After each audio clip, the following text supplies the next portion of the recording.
করেই রাখতে জানবো চর্বি বা সেপ্টেম্বর হচ্ছে সেপ্টেম্বরে তোলা হয়েছে। আমরা 17 বছর আগে সিএসবি নতুন একটা জিনিস মিডিয়ার কাছে বাংলাদেশের কাছে নিয়ে এসেছে। এটা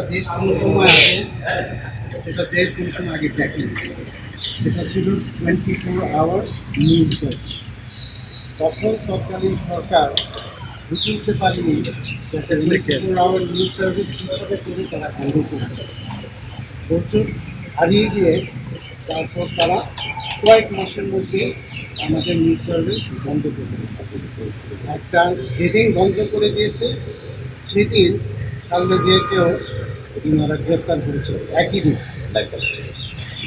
আমাদের যেদিন লাইনটা কেটে গেছে, তারপর আমরা দেখলাম, আর যদিও আমাদেরটা বন্ধ করে দিয়েছে, অনেকগুলো বছর পরে একটার পর একটা 24 আওয়ার নিউজ সার্ভিস করেছে। এটাতে আমরা গর্বিত যে আমরা প্রথম ছিলাম, এবং আমরা আনন্দিত যে এতগুলো নিউজ সার্ভিস আমাদের মতো মানুষগুলো ঘটেছে। কিন্তু আমাদের দুঃখ যে একটার পর একটা নিউজ সার্ভিস তৎকালীন সরকার নিজের মুখপাত্র হিসাবে দখল করে নিচ্ছে। আশা করি এই নতুন দেশে, নতুন বাংলাদেশে স্বাধীন বিচার বিভাগে আমরা যে অর্ডারটা পেয়েছি, এই অর্ডারের মাধ্যমে আমরা নতুন একটা নিউজ সার্ভিস ক্রিয়েট করব।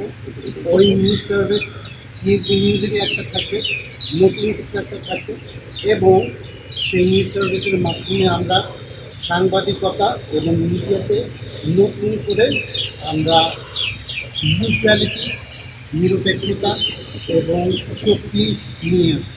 কবে নাগাদ আপনারা আসতে পারবেন? আমরা যত তাড়াতাড়ি পারি চলে আসবো, হয়তো কয়েক মাসের মধ্যে, 3 থেকে 6 মাসের মধ্যে চলে আসবো।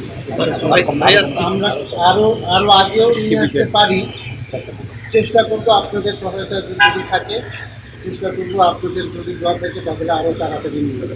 সিএসবি বন্ধ থাকা অবস্থায় এর যে আমার বাবা সারাদিন আমি চলছি, এই দিনটা দেখতে পাচ্ছি না।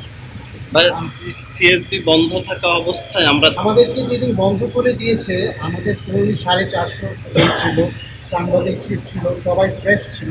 আমরা নতুন সব প্রজন্মকে নিয়েই আমরা কিন্তু অনুষ্ঠানটা করেছিলাম। এরকম কোনো তখন সাংবাদিক ছিল না। একদিনের মধ্যেই সবার চাকরি চলে গেছে, এবং অনেকেই দেখেছি, আমার খুব খুশি এটা দেখে যে অনেকেই বিভিন্ন অনুষ্ঠানকে ভালো করছে। এটা আমরা গর্বিত, এবং আশা করি যারা যারা আমাদের কাছে ফেরত আসতে চায় তারা আসবে। আর কিছু নতুন আমরা প্রজন্মের মানুষ যারা যারা আসছে আমাদের আমরা যে চেষ্টা করবো সবাইকে আমরা দেখে কোথায় তাদেরকে রাখতে পারি।